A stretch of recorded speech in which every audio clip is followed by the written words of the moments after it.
नमस्कार, मैं हूं आपके साथ लोकेंद्र त्यागी। हमारी खास पेशकश एमएलए का रिपोर्ट कार्ड में आपका स्वागत है।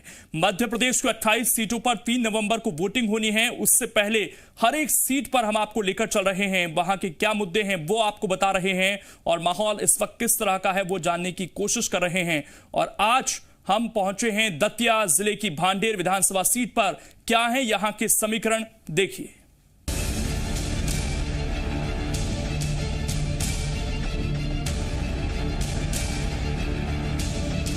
एमएलए का रिपोर्ट कार्ड आज दतिया की भांडेर विधानसभा सीट से। दतिया से करीब 31 किलोमीटर की दूरी पर आबाद है भांडेर। इस विधानसभा सीट के ज्यादातर मतदाता गांव में बसते हैं, इसीलिए इस इलाके की ज्यादातर समस्याएं भी गांव से जुड़ी हुई हैं। लेकिन आजकल ये इलाका बीजेपी और कांग्रेस का सियासी अखाड़ा बना हुआ है। भांडेर विधानसभा यूपी की सीमा से सटा वो क्षेत्र है जिसकी सियासत में 2018 का विधानसभा चुनाव बड़ा उलटफेर करने वाला चुनाव साबित हुआ। इस सीट पर कांग्रेस पिछले 4 चुनाव से जीत के लिए तरस रही थी।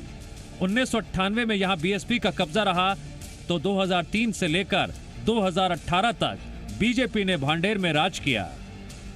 लेकिन 2018 के विधानसभा चुनाव में रक्षा सरौनिया को टिकट देना कांग्रेस के लिए गेम चेंजर साबित हुआ और रक्षा सरौनिया ने वोटों के बड़े अंतर से बीजेपी उम्मीदवार को शिकस्त देकर भांडेर में कांग्रेस की जीत का सूखा खत्म किया।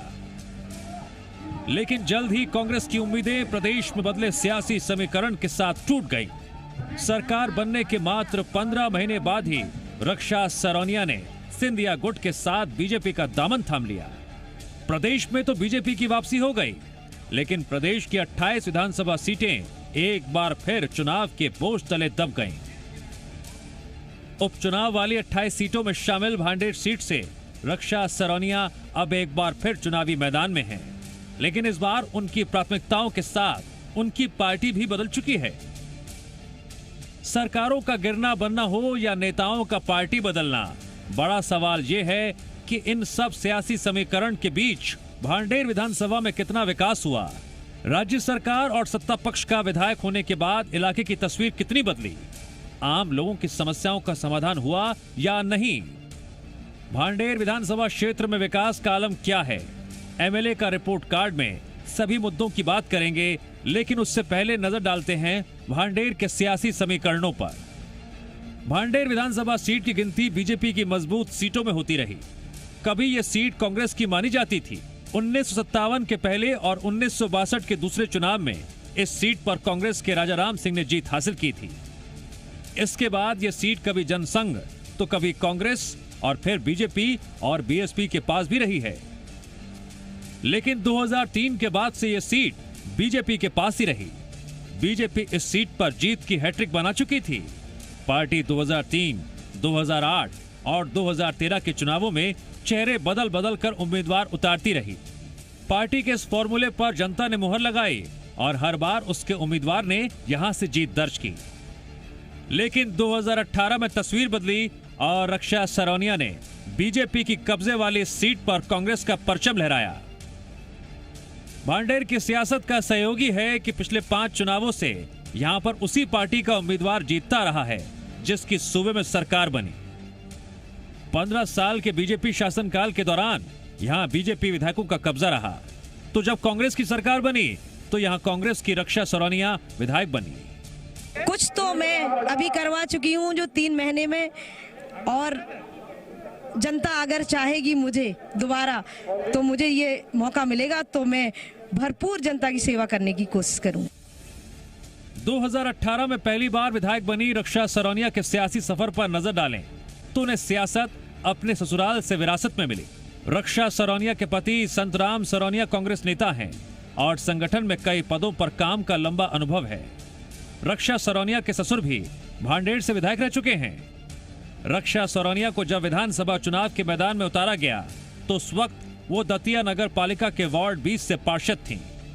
विधायक बनने के पहले रक्षा सरौनिया एक बार जिला पंचायत सदस्य भी रह चुकी हैं। भांडेर में 20 साल से विकास नहीं हुआ था। जल नल योजना थी, लाइट नहीं थी मेरे यहाँ जो प्लांट डला था, गैस प्लांट जो बहुत 20 साल से डला हुआ था, ये मैं उस सरकार में नहीं करवा पा रही थी। इस सरकार में आने से मेरे 3 महीने में सोलर ग्रिड प्लांट हो गया है, जो 750 करोड़ का है। रक्षा सरौनिया जीत के भले कितने भी दावे कर लें, लेकिन इस उपचुनाव में उनकी सियासी डगर इतनी भी आसान नहीं जितना वो समझ रही। एक तो पार्टी बदलने के बाद खुद सिंधिया की सियासी जमीन खिसकी नजर आ रही है, तो वहीं कांग्रेस ने भांडेर से मजबूत कैंडिडेट फूल सिंह बरैया को मैदान में उतारकर रक्षा सरौनिया की मुश्किलें बढ़ा दी हैं। मध्य प्रदेश की जिन 28 विधानसभा सीटों पर चुनाव होने हैं, उनमें से दतिया जिले के एक भांडेर विधानसभा भी है और यहां से कांग्रेस, बीजेपी और बसपा तीनों ने ही अपने प्रत्याशी घोषित कर दिए। कांग्रेस के प्रत्याशी फूल सिंह बरैया जी हमारे साथ हैं। भाई साहब, सबसे पहले तो ये बताइए कि आप यहां से पहले भी विधायक रहे हैं, इस बार क्या मुद्दे होंगे जिनको लेकर आप जनता के बीच में जा रहे हैं? बड़े मुद्दे तो बहुत डिटेल में तो एक हम लोगों ने वचन पत्र दिया है, तो वचन पत्र दे देंगे, लेकिन मुख्य मुद्दे ये हैं कि पहले जब कांग्रेस की सरकार बनी थी और माननीय कमलनाथ जी मुख्यमंत्री बने थे, तो माननीय कमलनाथ जी ने किसानों के हित में, कन्याओं के हित में, अगड़ों के हित में, पिछड़ों के हित में और महिलाओं के हित में और बेरोजगार जो शिक्षित है और अशिक्षित दोनों के हित में, डेवलपमेंट किसानों का उसके हित में जो काम किए थे, वो काम फिर से सरकार बनने वाली है। 28 की 28 विधानसभा सीट जीतेंगी, फिर से माननीय कमलनाथ जी मुख्यमंत्री बनेंगे। वो सभी काम जो भारतीय जनता पार्टी ने एक लोकप्रिय सरकार को विधायक और मंत्री खरीद करके वो सरकार गिरा दी है, तो निश्चित रूप से वो काम अधूरे रह गए, उन कामों को पहले तो पूरा करेंगे। उत्तर प्रदेश से सटा होने की वजह से भांडेर में बीएसपी फैक्टर अहम हो जाता है। रक्षा सरौनिया की मुश्किलें इसलिए भी बढ़ सकती हैं क्योंकि बीएसपी ने भांडेर से मध्य प्रदेश के पूर्व गृह मंत्री महेंद्र बौद्ध को मैदान में उतारा है। तो बरैया जी तो एक बहुत बड़े बिकाऊ है, तो हमने इसी मुद्दा को पहले बनाया कि अगर बिकाऊ चाहिए तो फिर आप बरैया जी को चुनिए या रक्षा सरौनिया को चाहिए, और टिकाऊ चाहिए तो महेंद्र बौद्ध को। लेकिन जब आप बिकाऊ टिकाऊ की बात करेंगे तो विपक्षी ये भी कहेंगे कि आप कल तक कांग्रेस में थे, अब आप भी तो बसपा में आ गए। जी हाँ, हम 50 साल कांग्रेस में रहे और 50 साल जिम्मेदारी के साथ काम किया। अगर हम बिकाऊ होते, लालच होता और रबड़ी मलाई खाने का होता तो हम बीजेपी ज्वाइन करते। हमने बीजेपी ज्वाइन नहीं करी, हमने गरीबों की पार्टी, सर्वहारा वर्ग की पार्टी, जो गरीबों की लड़ाई, किसानों की लड़ाई लड़ती है, हमने वो पार्टी चुनी जिसमें कोई मलाई और रबड़ी नहीं है। मध्य प्रदेश की सत्ता में काबिज पार्टी के विधायक होने के बावजूद भांडेर में विकास की जैसी तस्वीर होनी चाहिए थी, वो कहीं नजर नहीं आती है। भांडेर की जनता आज भी मूलभूत सुविधाओं की कमी से जूझ रही है, चाहे बात बिजली की हो या स्वास्थ्य की या फिर शिक्षा की। हर मोर्चे पर समस्याओं का अंबार है। पढ़ाई के लिए अच्छा कॉलेज और रोजगार के साधन नहीं होने से युवा परेशान हैं। उच्च शिक्षा और रोजगार के लिए दूसरे शहरों का रुख करना युवाओं की मजबूरी बन चुका है। बात स्वास्थ्य व्यवस्थाओं की करें तो कुछ साल पहले अस्पताल का भवन नया बना है और उपकरण भी नए आ गए हैं, लेकिन अस्पताल में सिर्फ 2 डॉक्टर तैनात होने से मरीज हलकान हैं। इतना ही नहीं, भांडेर अस्पताल में तैनात डॉक्टर भी वर्कलोड का प्रेशर झेल रहे हैं। भांडेर कस्बे में साफ सफाई की व्यवस्था बदहाल है। इतना ही नहीं, सब्जी मंडी भी नाले के किनारे ही लगाई जाती है, जिससे सब्जी विक्रेता खासे परेशान हैं। भांडेर ग्रामीण पृष्ठभूमि वाला विधानसभा क्षेत्र है, जिसमें भांडेर, सरसई, गौधन, पिपरोआ, सलेत्रा, बडेरा जैसे इलाके आते हैं। लेकिन किसानों को ना तो समय पर खाद मिलती है, ना बिजली। कई किसानों का कहना है कि जमीन होने के बावजूद उन्हें कई बार मजदूरी करके अपने परिवार का पेट पालना पड़ता है। कुछ लोग हमारे साथ हैं, ग्रामीण लोग, उनसे हम बात करने की कोशिश करेंगे कि आखिर क्या, दादा ये बताओ, जब वोट करने जाएंगे क्या मुद्दे होंगे, किन मुद्दों को लेकर आप वोट करेंगे इस बार? मुद्दों को मान लो यही करेंगे कि हमको लाइट मिले, बिजली मिले, साधन नहीं जाओ बस वोट। आप गांव से किसान हैं, कर्ज माफी की बड़ी बात होती है, क्या कर्ज माफ वगैरह हुए कि नहीं हुए? नहीं हुए, अभी हो गए, और मतलब 2 किस्त हो गई थी, इसी बार हो गए हमारे, तो शासन पलटता ही। लेकिन बीजेपी तो आरोप लगाती रहती है कि कर्ज माफी हुई नहीं, आप लोग को क्या लगता है? आप लोग को ये लगता है कि अब कर्ज माफ हो सकते हैं, वो कर रहे थे तो सरकार पटक दी। हाँ। आप बताइए दादा कि किसान हैं आप, क्या मुद्दे होंगे जिनको लेकर आप वोट करने जाएंगे इस बार? हमारे मुद्दे ये होंगे कि हमारे जो है इस हमारे क्षेत्र में विकास की ओर मतलब कार्य होंगे और मतलब पानी की व्यवस्था। अब जो बिजली है वो रात में दी जा रही है और 6 घंटे लाइट दी जा रही है, तो उसमें हमको परेशानी आती है। हमारी ऊंची नीची ज़मीन है, उसमें रात में हम पानी नहीं दे पाते हैं, तो हमको जो है दिन में लाइट मिले। और भी कुछ लोग हैं, हम उनसे जानने की कोशिश करेंगे। ये बताइए भाई साहब कि एक बड़ा मुद्दा इस समय ये रहता है, कांग्रेस ये आरोप लगा रही है कि 35 करोड़ में आपके विधायक बिक गए। क्या लगता है कि ये मुद्दा है वास्तव में चुनाव में? बिल्कुल वास्तव में है, पूरे मध्य प्रदेश में है। 35 करोड़ लिए हैं पूरे, हर जनते पे, किसी जनता से पूछ लो आप कि 35 करोड़ जिन लोगों ने 35 करोड़ लिए और एक विधायक 35 करोड़ और 35 करोड़ में जी बिक गए और चली गया। तो क्या लगता है इस बार भंडार का मूड क्या रहेगा? पूरी कांग्रेस आवे की संभावना फुल तरह से है। बिल्कुल जनता को भाव बिल्कुल बीजेपी निकल चुकी है। लेकिन इसमें सिस्टम रहता है एक, इनमें ऊपर से नीचे तक एक सिस्टम होता है। जो सिस्टम में का आदमी आ जाता है एक बार बड़ी देर में निकल पाता है। जनता किसान परेशान होता है। दल बदल की बात होती है, लेकिन यहाँ जो 3 प्रत्याशी हैं वो तीनों ही ऐसे हैं कि हर आदमी दल बदल के आया, तो फिर क्या अलग नहीं क्या है कि बरैया जी एक संघर्षशील नेता है और वो पहले भी विधायक यहाँ बीएसपी से थे, इस बार भी विधायक बनेंगे तो क्षेत्र का विकास होगा, अच्छी तरह से विकास होगा। क्यों होगा कि वो अनुभवी नेता है। तो आपकी जो विधायक थी उनके बारे में क्या है? वो भी तो कह रही हैं कि हमने जनता के भले के लिए गए। तो उनने जनता का भला नहीं किया, उनने स्वयं का भला किया। क्योंकि 35 करोड़ रुपए लेके उनने स्वयं का भला, जनता का भला कहाँ किया? तो ये भांडेर की जनता है जो कह रही है कि इस बार जो है वो विकास का मुद्दा तो होगा ही होगा, लेकिन जो बिकाऊ और टिकाऊ की बात कांग्रेस कर रही है वो मुद्दा भी उनके लिए अहम हो रहा है। इसके साथ ही भांडेर में खस्ता हालत सड़कें और उसकी वजह से होने वाले हादसे बड़ी समस्या है। विधायक की मौजूदगी को लेकर भी लोगों में नाराजगी दिखी।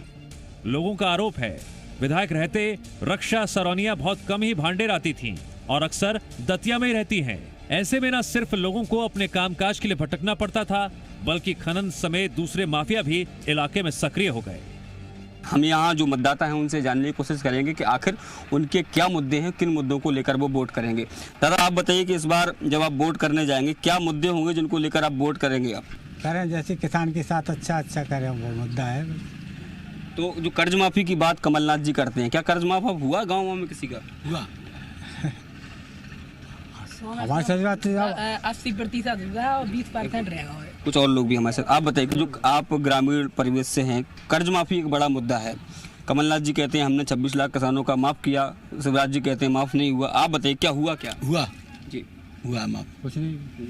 तो अब क्या चाहते हैं, किस तरह की सरकार आप चाहते हैं और जो विधायक है आपका वो कैसे वोट करेंगे? आप किस आदमी को और किस तरीके से वोट करना चाहेंगे? अब जी अच्छो करें, जो किसान को गल्ला महंगा हो जाए, बस इस तरीके से करें। किसान को लाभ चाहिए, बस किसान को तो लाभ के मुद्दे पे चला। अच्छा आप देखिए बिजली वगैरह की क्या स्थिति है, कितनी मिलती है आपको खेती के लिए, क्या है? अब बिजली तो सही आ रही है, बिजली में कोई वो नहीं है, बिजली बिल्कुल राइट आ रही है। एक बात ये आती है अभी सामने कि बहुत सारे लोग कहते हैं कि 35 करोड़ में विधायक बिक गए। क्या लगता है आपको, ये सच्चाई है कि बस हवा में? नहीं सच्चाई है जी, सच्चाई है। 35 करोड़ में विधायक बचे हैं जी, तो सच्चाई है जी। तो अब आपकी जो विधायक थी रक्षा सरौनिया, वो या उनके परिवार वाले आते हैं, उनसे कभी बात हुई इस बारे में? नहीं, इस बारे में बिल्कुल याद ना से। ये पहले भी ये आते थे जब चुनाव नहीं लड़ा था, चुनाव के पीरियड में ये आए। इसके बाद कांग्रेस में इन्होंने काम किया। इसके बाद फिर जब से गोली है किसी भी पब्लिक से नहीं मिली, किसी भी पब्लिक से मिला भी नहीं है इन्हें। तो जो लोग हैं वो कह रहे हैं कि 35 करोड़ का जो मुद्दा है वो भी लगातार गर्म है। आप बताइए, युवा हैं, रोजगार की बात करते हैं, प्रदेश सरकार कहती है, कमलनाथ जी ने कहा कि हम रोजगार देने वाले थे लेकिन सरकार चली गई। क्या लगता है कि बेरोजगारी एक मुद्दा हो सकता है इस चुनाव में? नहीं, ऐसी कोई बात नहीं है, आ सकता है, मतलब मुद्दा बनेगा। मतलब 100 में से 70% चांस है और 30% बहुत मुश्किल है कि हो सकता है इसका। युवाओं के लिए रोजगार का कुछ साधन है इधर? क्या अभी तो कोई नहीं वैसे। तो आप लोग फिर अगर नौकरी करने के लिए फिर कहाँ जाते हैं? बाहर जाते हैं, कोई पुणे जाता है, कोई कहीं जाता है। तो कुछ और लोग भी हमारे साथ हैं, हम उनसे बात करने की कोशिश करेंगे। ये बताइए कि आप कि किस तरह के मुद्दे आपको क्या लगता है क्या रहने वाले हैं मुद्दे इस बार चुनाव में? चूँकि है क्या कि भांडेर विधानसभा क्षेत्र जो है वो उसमें अधिकतर मजदूर वर्ग है और गरीब लोग यहाँ निवास करते हैं ग्रामीण क्षेत्र में, और ज़्यादातर किसान से जुड़े हुए हैं लोग।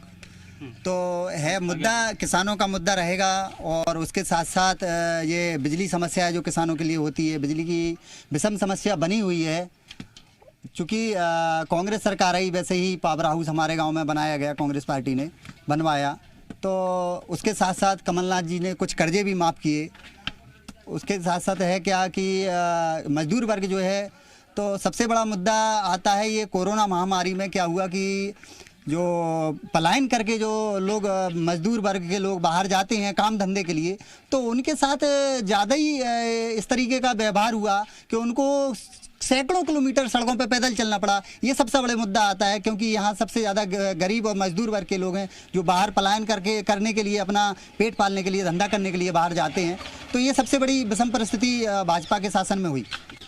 तो जो ग्रामीण लोग हैं वो कह रहे हैं कि कर्ज माफ़ी तो हुई है, हालांकि जितनी होनी चाहिए थी उतनी नहीं हुई, लेकिन कहीं ना कहीं जो किसानों के मुद्दे हैं वो इस चुनाव में बहुत ज़्यादा हावी रहने वाले हैं, चाहे बिजली की बात हो या उनको सिंचाई के लिए पानी की बात हो। इसके अलावा ग्रामीण इलाकों के जो युवा हैं उनको प्रॉपर रोजगार मिले, एक ये भी बड़ा मुद्दा होगा।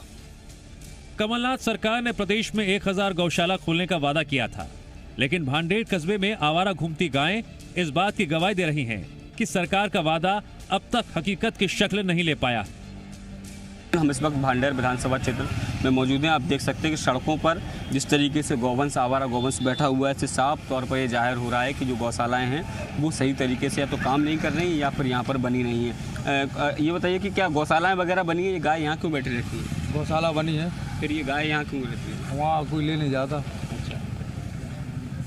इससे कितनी परेशानी होती है, क्योंकि खेतों में भी चली जाती है, सड़कों पर भी है, ये बहुत नुकसान होता है, फसल को नुकसान होता है, रात दिन रखाना पड़ता है, एक आदमी को वहाँ रहना पड़ता है खेत पे, नहीं रहेंगे तो पूरी फसल चौपट हो जाएगी एक ही दिन में। तो अब ये जो कमलनाथ सरकार थी वो ये कहते थे कि हमने गौशालाएं बनवा दी हैं, फिर भी ये गौवंश जो है सड़कों पर दिख रहा है। क्या कहाँ बनी गौशाला? बनी तो है, कहाँ बनी? ITI वहाँ निकल जाओ सभी अंदर। अच्छा, कुछ और लोग आप बताइए कि आप जब सड़क पर निकलते होंगे तो ये इस तरह का जो गौवंश रहता है, इससे कितने दुर्घटना होने के खतरे भी रहते हैं? पर डे दुर्घटना होती हैं, पर डे होती हैं। कोई साधन निकलता है तो यहाँ से ये गऊ वगैरह आती है, आपस में लड़ पड़ती हैं और एक्सीडेंट वगैरह हो पड़ता है इसी कारण। तो जो आपके जो विधायक थे पहले, उन लोगों से नहीं कहा कभी कि इसके बारे में कुछ करें, गौशाला बनवाइए तो उसमें कम से कम गायें रहें, ऐसे इंतजाम करें? बोले बड़े बड़े आदमी हैं, क्या करें। तो जो लोग हैं वो ये कह रहे हैं कि गौशालाएं तो हैं लेकिन केवल नाम की, वहाँ ना तो गायों को रखा जाता है और ना ही कोई इस तरह के इंतजाम है कि उनको वहाँ पर अगर वो रहें कुछ खाने के लिए चारा वगैरह की व्यवस्था नहीं। और यही कारण है कि न केवल ये गायें जो हैं वो फसलों को नुकसान पहुँचा रही हैं, बल्कि सड़कों पर जो लोग गुजरते हैं उनके लिए भी हादसे का शिकार बन रहे हैं।